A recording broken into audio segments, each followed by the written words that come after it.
Apparently, I've been up to nothing, like nothing. The show has some degree of drama and intensity, and for most of the season, Pot of Beans. why wouldn't they tell us all forms of funny stories like snakes swallowed money and rats became an army of giants and invaded Aso Rock? Anyway, enough said. I want to hear your own experience. Welcome to another exciting episode of the Pot of Beans podcast. My name is Afro Wendy, and I'm excited to have you here today. Hello, my name is Afro Wendy, and I am the host of this podcast, the Pot of Beans podcast. And you know what we do here, right? We share personal experiences, stories. We just share ideas and opinions and hope that we use that to make our lives better. Okay, so, I've been doing a series called the Breaking Point series, and what I did was highlight stories from people that have gone through the roughs of life, that have braved the storm. Yeah.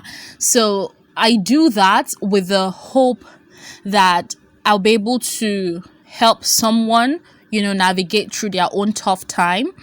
That these stories of each individual, from Emmanuel to Lamana to Nkem to Amanze, that their stories would inspire and comfort somebody.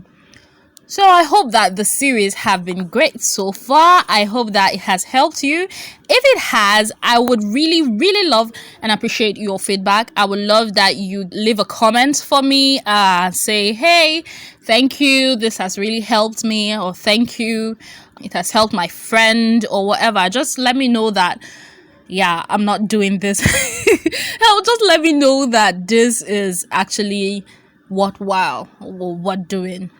Okay, so thank you so much for those that have sent me their feedback so far. I really do appreciate, it's something that has kept me going. So knowing that, what you do is worth it, it's actually a motivator, right? So thank you so much for sticking with me through the series. So this is probably the last episode I'll drop in that series, Breaking Point series. And this episode basically is about moi. It's me, and this is my story. Yay!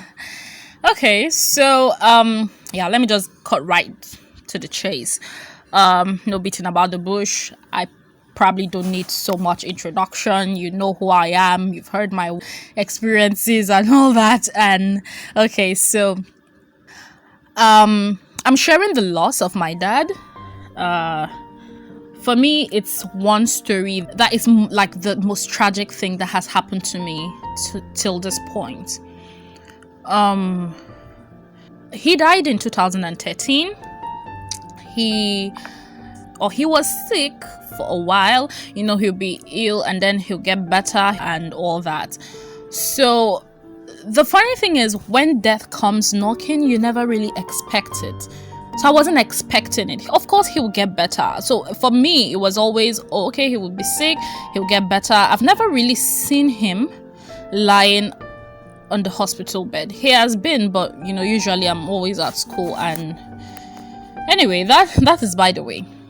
So, the cause of his death was a cardiac arrest.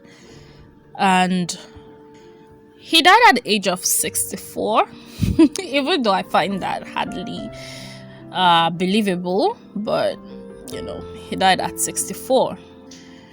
I would like to believe that he lived a full life, even though I do not think that he lived long enough to enjoy the fruits of his labor.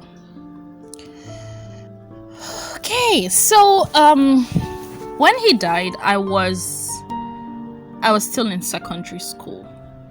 I was in SS3, which is like my final year in secondary school. I was about graduating. I was writing my final exams at the point. So what happened was he was supposed to come for my graduation, and as well as his Thanksgiving. All this church Thanksgiving, be like, thank God for life, thank God for safety and everything. And he wanted to leave Plateau State for good. So he was coming for my graduation, and yeah, I was expecting him. I was expecting my mom. I was expecting my brother. So that morning I had called and they said, oh yeah, they'll be on their way Sunday. It was on a Sunday.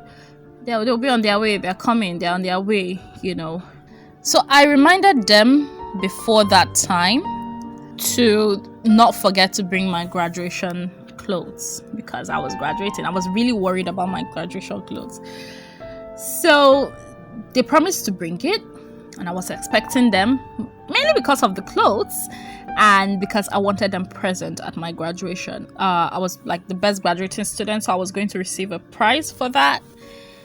And it was a big deal for me because I was like the head girl, so I was going to give a speech. Those were important things to me. They were really important. So I was really looking forward to them coming for my graduation. Prior to that, I had called my dad to tell him, hey, make souvenirs for me, because in my school, when you are graduating, you do souvenirs and you share gifts to people. So I was like really looking forward to it. So, they should do something, no? So this is all, by the way, just on a lighter note. So on that Sunday, we sneaked in a phone to the hostel and I said, okay, let me try calling them, just to keep in touch, find out where are you, all those kind of things. So I couldn't reach them at some point and I'm like, okay, what is going on? Maybe it's just, Nigerian network, because when you're on transit, it's not unheard of that you have network issues. I couldn't reach them, so I was a bit worried, but it's one of those things, so I slept it off. I wasn't really feeling good, there was this feeling you always have. But anyway, the next day, I really disturbed my matron. And I told her I wanted to call my parents because they were supposed to arrive on Sunday, but I have not seen them. What is going on? Finally, I reached my brother and he picked and he was like, well, yeah, they are here, but, they just arrived and they needed some rest and all that. Later that afternoon, my mother's friend came visiting. When they told me somebody was looking for me, I thought, okay, yeah, my mom is here, or my parents are here. But it happened that it was my mom's friend, so I'm like, okay, what is going on? My mom's friend has never come to visit me. This isn't she. You are not my mom. So I just said, okay, fine.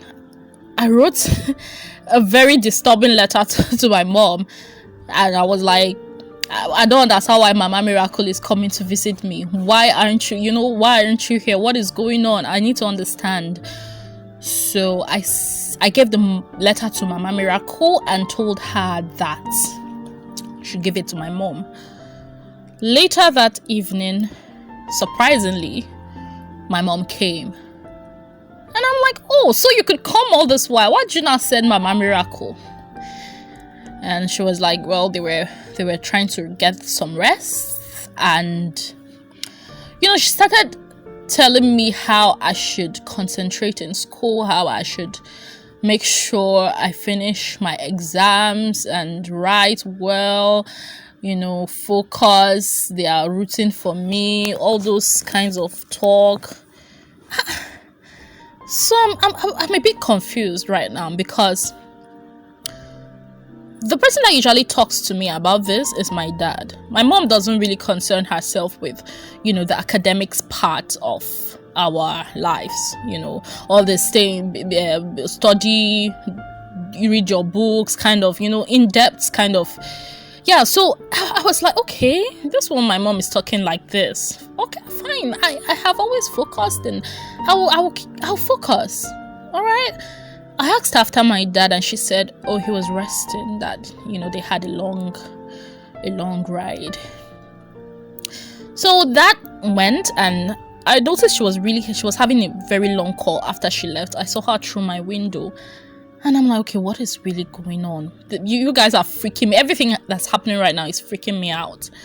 So, a time went by and there was this prep that I told my friends. I said it jokingly. I did not really mean it.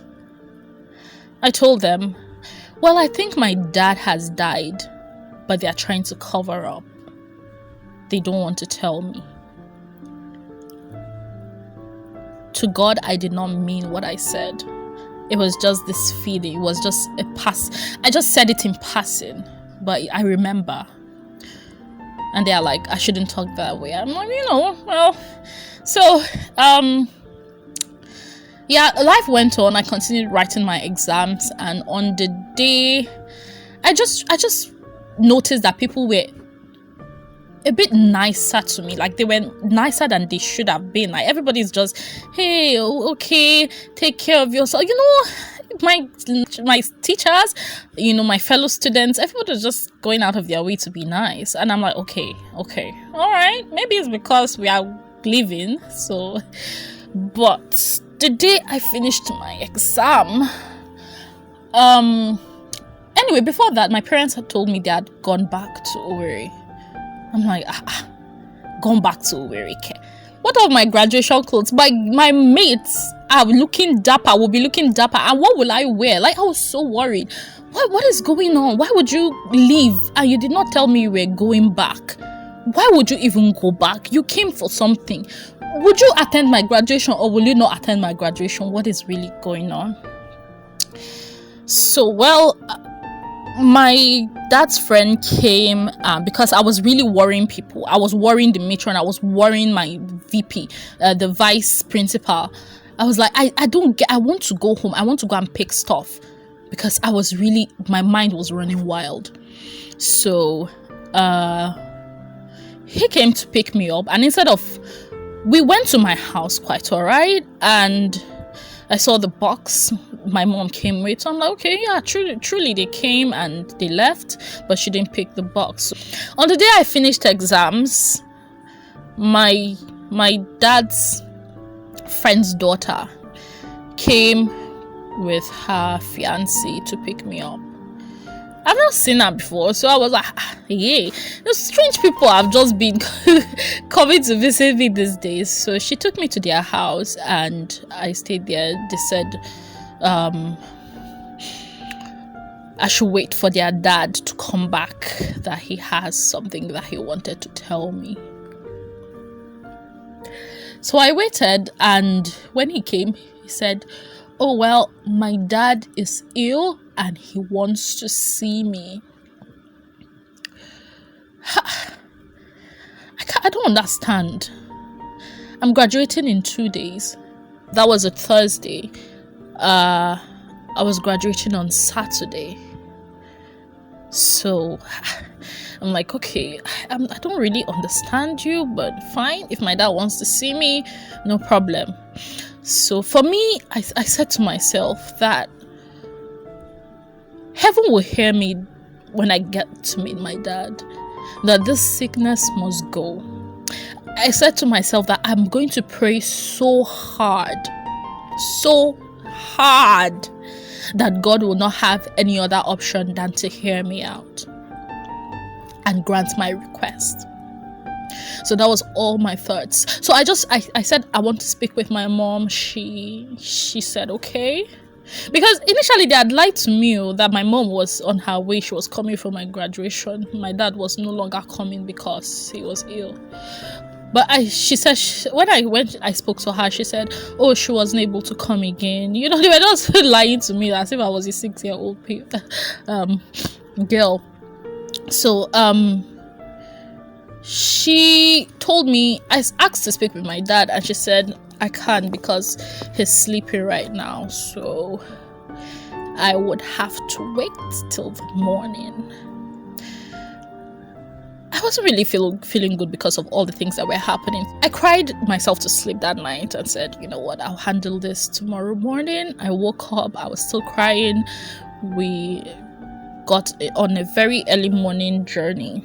When I came out of the house to get in the car, I saw our pastor from Gindiri and the People's Word, and I'm like, okay. I get my dad wanting to see me, but why would he want to see them as well? This is weird. I said, you know what? Don't think anything. Don't think anything. Get in the car. You go see your dad. You pray for him. He's going to be well. Everything will be well. When we got to Mangu, well, I was still crying in the car, all this soft cry. But when we got to Mangu, I saw a poster, an obituary poster. We stopped somewhere. They were going to see the council in the Igbo council in Mangu. So I saw an obituary poster. And I did not know when I started crying so hard, because for me, I thought it was my dad, right? I thought that was his poster, that was his obituary poster, because I was thinking that he had died, So I started crying. I burst out crying. I don't know if it's my cry or what, that they decided to just come clean to me, and they all left the car. It was just me. So my dad's friend came in.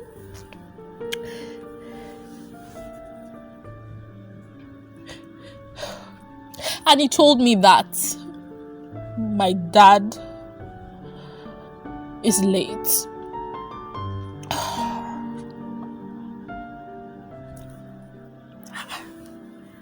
I'm not understanding. Like, he was sick a while ago. Did he die this morning? I didn't ask him those questions.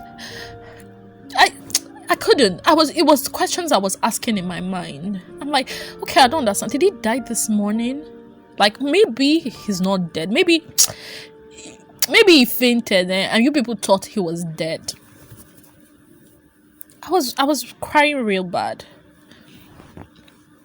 And the feeling was not something, because I was in the midst of strangers, right? And then I received this kind of news. Like, how am I supposed to, like, it doesn't make sense. Was I late to arrive and pray? I have questions, but I didn't ask them. I cried and cried and cried, and they waited for me to finish crying, which of course never happened. So we got in the car, gave me a hanky and all that to clean my tears. The hanky was so wet because the tears were flowing. But at that point, it hadn't really sunk in, right? That, he was dead. When they tell you somebody is late, he used the word late. Like, okay. Like, the reality did not dawn on me. One of the things I found most annoyed with that journey was them playing "Some Bright Morning When This Life Is Over" in the car. Who does that? What kind of insensitivity is that? Like, why would you play such kind of songs when you are somebody is mourning? You just told the person that the person's dad has died, and you are playing some bright morning. I understand it's a sad, but please, your job is uplift my spirit, not dampen it. Anyway, we continued the journey with the song playing, the annoying song. It was really annoying then, but I couldn't tell them to stop it. I couldn't talk. It was just my mind racing and, different thoughts. What now? What?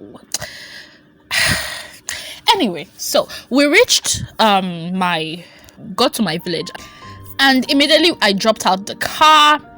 My mom and my sister hugged me. They hugged me real tight. There were a lot of people in our compound, but they hugged me real tight. I think they were really waiting for me. But I think I had spent all my tears in the car. Crying all day is not easy. So that night, I was just trying to make sense of it. How did he die? What happened? So for me, I still couldn't process it. Where is he right now? Like, anyway, I got to find out that the burial was the next day. He had died since 9th of June. And this was July. How? So he has been dead all this while and you people did not tell me.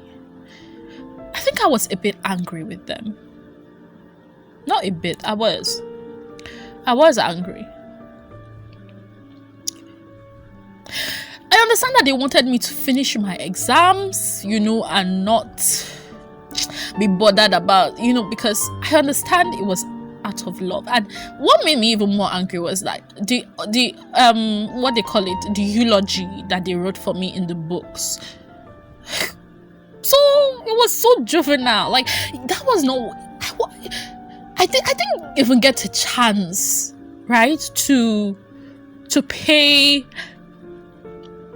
my last respects or something. Like, the eulogy was just not me. I read it sometimes. I read it over and I'm like, I would never have written something like this.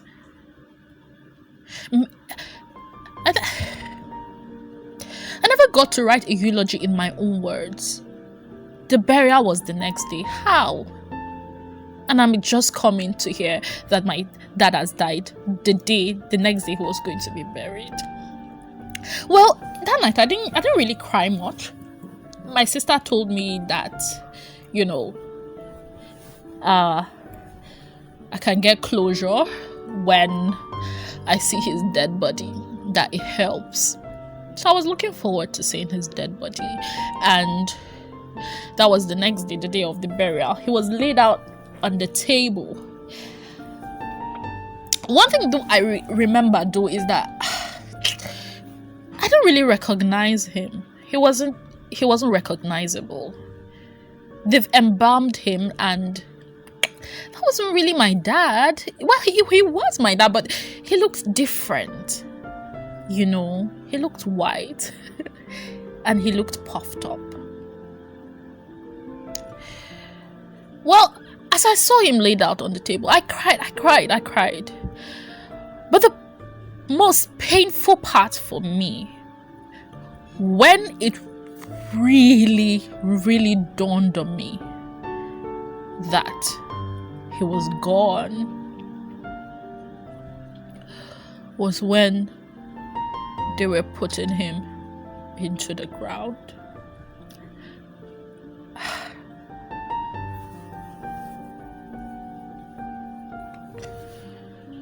I felt pain. When somebody's saying, like, this thing, I'm pained, I feel pain. I felt it. I didn't look at him when he was, but I heard them. I was standing by the window and I was peeping and I saw them lower him to the ground, and that was when I felt the pain. My heart, like, the pain was real now. It was raw and I felt it. I've never felt pain like that before. So it dawned on me that he was gone and I'll not see him again.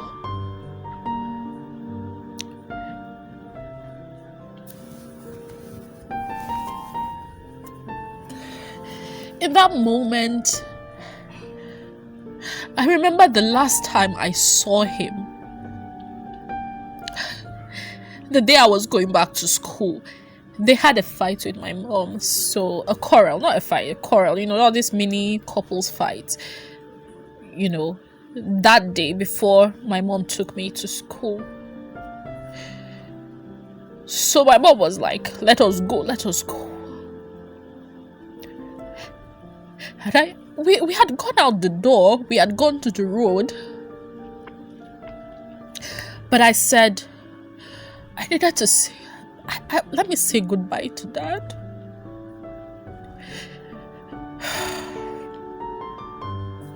Normal her, she wouldn't have let me.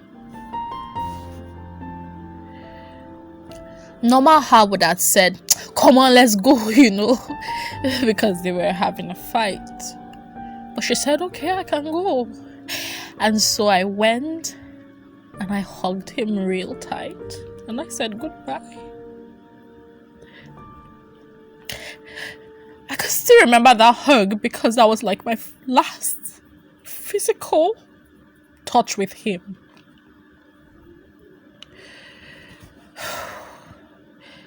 That was all I could remember when I felt the pain the last time I saw him, which was around January when I was going back to school.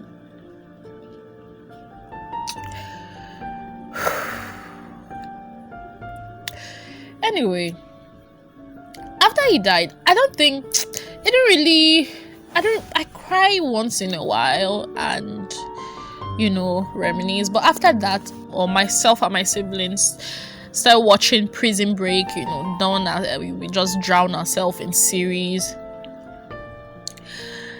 And so Prison Break was a marathon, season 1, season 2, so I didn't really have time to process grief. It was more like an escape mechanism. But the day Prison Break ended, in that small clip, there was Schofield's son skipping to his grave.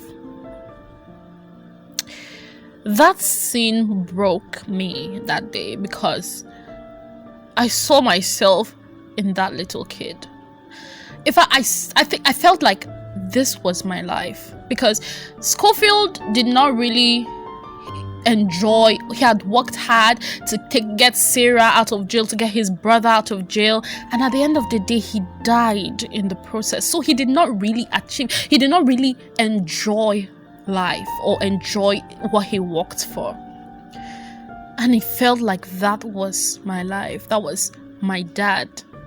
Like Schofield was my dad, who didn't enjoy what he was meant to enjoy after all the sufferings, and I was the little boy, that Schofield's son, skipping to his grave. It felt so real for me. So after that, because I had not really cried I had cried, but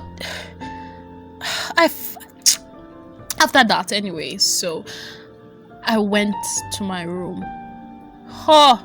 That was another episode of this was fresh. This was me remembering everything, and this was me crying. I cried so hard, and I played Whitney Houston's "And I Will Always Love You." So you can imagine that combo. It was very, very sad.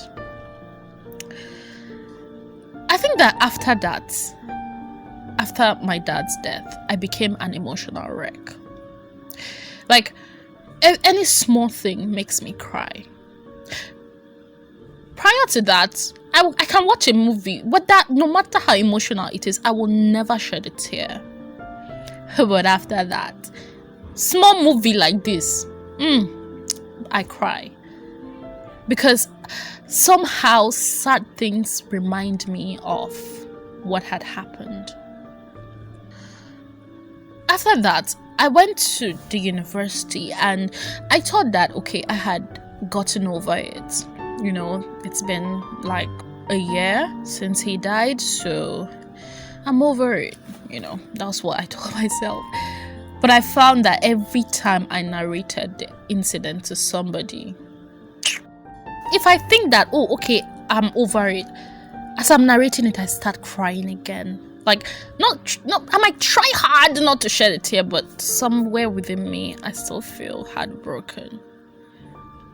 There was a day my lecturer just asked me, how about my dad? Just to say, he's late. Mouth heavy me. My heart was heavy. Occasionally, I will cry. So that's the thing with losing someone. You still feel hurt, you still feel pain, you still feel sometimes there are regrets, things you should have done that you didn't do. For me, somehow I tried to talk about it because I don't think I had enough outlets, or maybe I did, but it's because that is the thing with grief. I will never understand. I want to talk about it with my siblings, most especially because I felt we share the same pain. But I don't think they really want to talk about it the way I want to talk about it. I want to talk about how I'm really feeling. I want to talk about, I'll ask them if they still cry. I know I tried talking with my brother once, and he said, in fact, it took the grace of God for him to answer because he was trying to form hard guy or something. But he said, it has happened a long time ago. Yeah, it has happened a long time ago, but I still feel it as if it was yesterday. I cry a lot though. Like, I'll just be in my room, and I remember once I was like, if they asked me to cry in a movie, it used to be hard for me. But now, if I just remember this, I can cry. Anyway, so like I said, I became an emotional wreck because of this incident. Or I was more emotional, not a wreck. I'm not a wreck. I'm not an emotional wreck. I just became more emotional. In my final year in school, I think it hit me more than ever. It was like we started a cycle.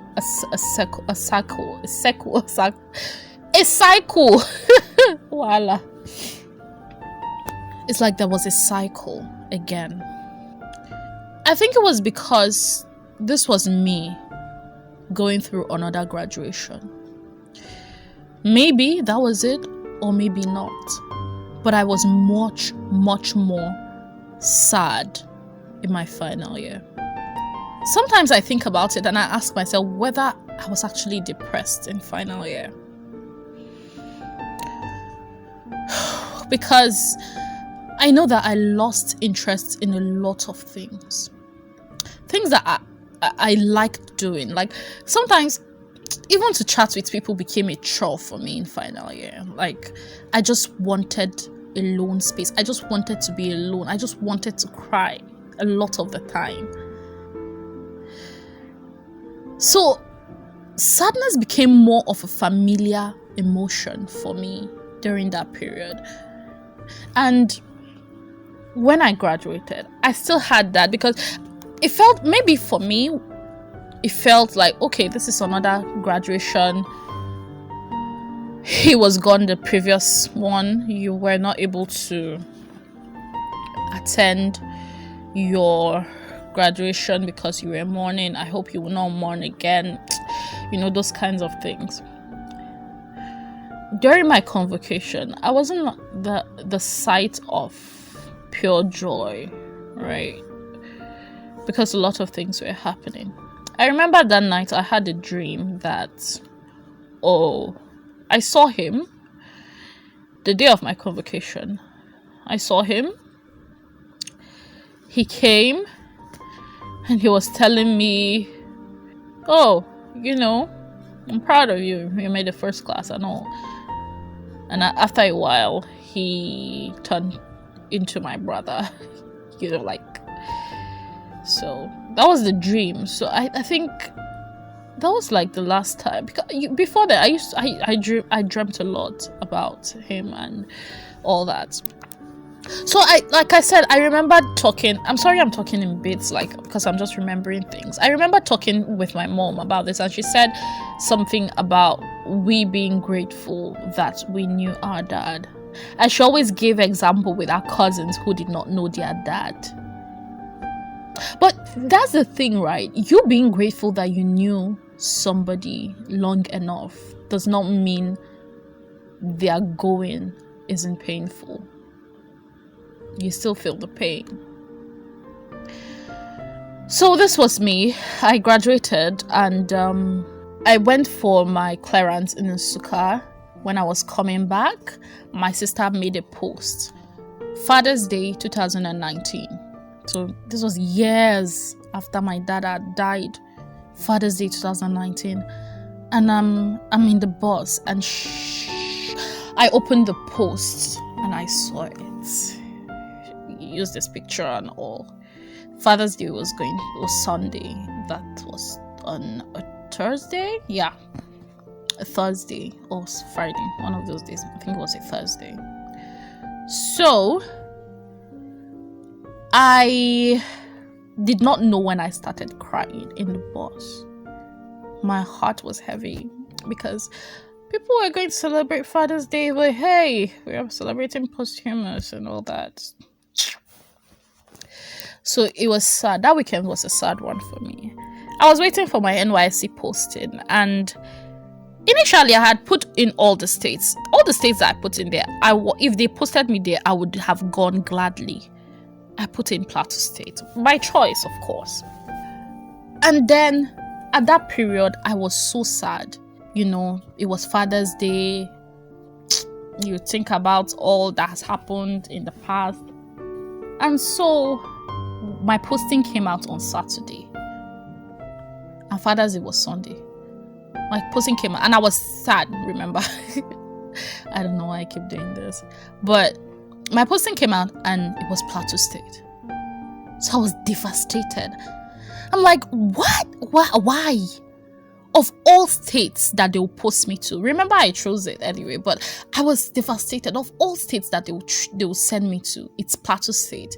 He died in Plateau State. The camp is in Mango. He died in Mango. If I go there, I am going to come back a shadow of myself. I will be sad all the time. I'm like, does God want me to always be sad? What is this? Like, why? And so I said, I'm not going to Plateau State. And I don't think I gave an explicit reason why I did not want to go to Plateau State. My folks said maybe, what they call it, security reasons. That was not it. I had put Plateau State. I wanted to go back, but because of the situation at that point, because of my feeling, how I was feeling, years, like this thing has happened years, but that point, it was fresh. I was devastated. The loss came back to me. Because of that, I said, I'm not going to Plateau State. I'm not. I will have to differ. I will have to do something. Maybe I'm not even going to camp. I said, I don't want to go to camp.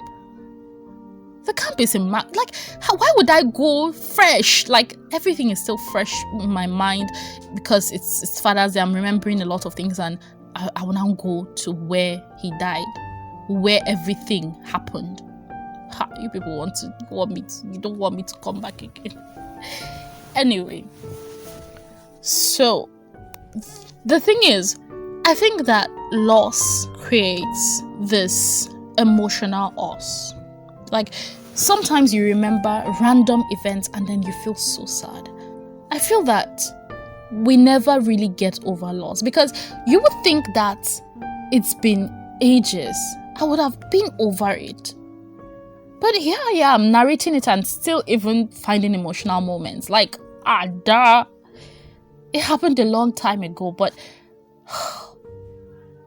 I still feel it sometimes. I still feel sad.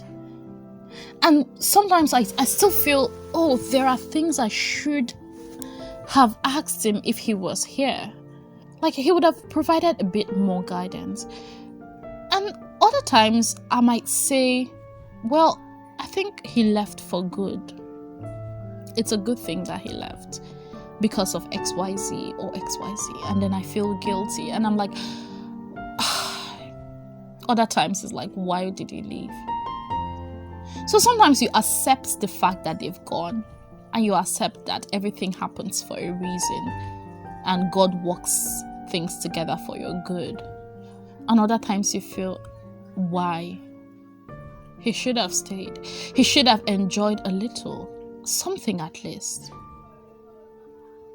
But that's the thing, right? I mean, the pain would keep nabbing at you. You find emotional moments. You cry sometimes.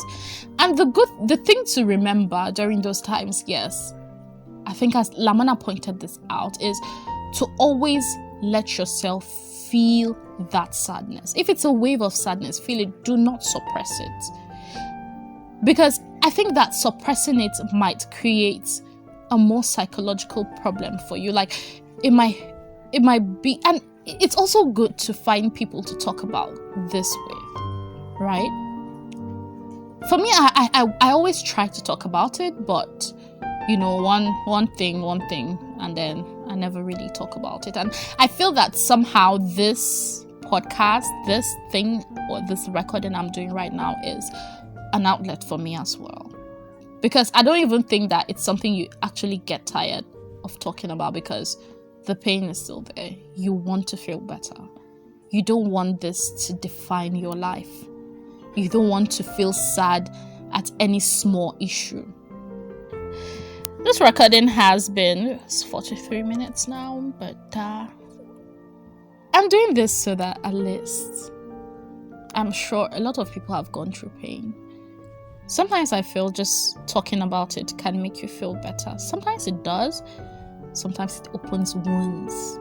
There was a time I was trying to comfort somebody, and woo, boy, oh boy. Like, I was so not qualified for that. I was not qualified. I thought I was. I thought, you're strong now. You can do this. You can, But I did that, and I did not know when I entered a phase. It was sadness all through. I cry. I remember, I'm like, but I thought I was over this. I'm only trying to help somebody. Why would I sink back into this hole? But I guess that is the thing. Anyway, I hope that even though this is more of just a narration, I hope that somehow you find comfort. If anybody wants to talk about their loss with you, you should give them a listening ear. Sometimes it's not really about what you say, it's just about how you listen, how you just say, okay, I'm all ears, let it out. You don't have to say just let them talk. Let them talk about how they are feeling. Be supportive. Okay. Well, I hope that this podcast in one way or the other has achieved its aim. I hope that this series has, even if it's you just listening to my story, my gist, I'm sure that, because loss is natural, right? Somehow, one way or the other, distant or close to us, we've experienced loss. So I'm hoping that this episode will be useful to you.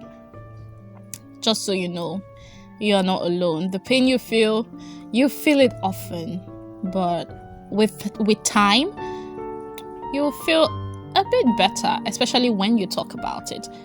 I have random recordings of this, really. Like, I can't tell you how many times I've recorded this. Like, from time past, I have random recordings where I will just record, talk about it to myself, narrate it to myself. It's sad, but it is what it is. So if that works for you, if that is what you want, or that's what you can do, because you have no other person that you can talk about this to, you can record yourself, talk extensively, say how you feel. It's a recording from you to you, for you, so you can listen and, just, it helps you feel better, really. So thank you for listening to the Pot of Beans podcast, and thank you so much for sticking with me through this episode. You can catch up on previous episodes, right from dealing with depression to the last episode before this one. So please share. You don't have to share this episode, because this episode is just about me narrating stories. I don't have any words for you, really. You can share if you want. Support this podcast as well. Don't forget to please support this podcast. Like, your support in whatever little way, feedback wise, cash wise, because this podcast runs on cash, right? We're hoping to grow, to go bigger, to upscale. So support, please, as little anything you can. Share, if it's sharing my links, sharing on your status, sharing on WhatsApp, to groups or individuals, whatever way, sharing on Instagram, Twitter, or Facebook, please do that. If you want to send me your story, either ways, maybe you want me to even read it out because you don't want to really come on the podcast to talk about you, you can just send it to me on potofbeanspodcast@gmail.com, and yeah, I'll be able to read it, and it will form part of, because I think this is the last series I want to do, but I would definitely feature you on the podcast or feature your story on the podcast.